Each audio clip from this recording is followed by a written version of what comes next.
நம்மளை யாரும் ரொம்ப தாழ்ச்சியாக ரொம்ப கேவலப்படுத்தி பேசும்போது இல்லை கேவலமாக நடத்தும் போதோ நம்மளோட அபிஷேகம் குறையாது.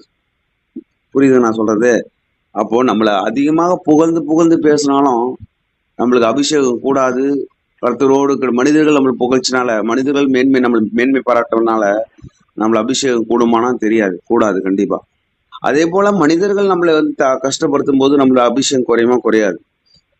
எது வந்தாலும் கர்த்தருடைய அன்பை விட்டு பிரிக்க முடியாது. கர்த்தருடைய அன்பு அவர் தன்னலமற்றது, சுயநலமற்றது, அகாஃபே அன்பு, தெய்வீக அன்பு. அந்த 1 கொரிந்தியர் 13 அன்பை குறித்து அவ்வளவு காரியங்கள் சொல்லப்பட்டிருக்கும். அந்த அன்பை விட்டு யாராலும் பிரிக்க முடியாது. நாம் பாவிகளாய் இருக்கையில் கிறிஸ்து நமக்காக மரித்தனால தமது அன்பை விளங்க பண்ணியிருக்கிறார். நேற்று தினத்தில் காண்பித்தேன், ஸ்தேவான்லாம் காண்பித்தேன். ஸ்தேவான் கல்லெடுத்து அடிக்கிறாங்க, அவர் ரத்த சாட்சியா மரிக்கிறாரு.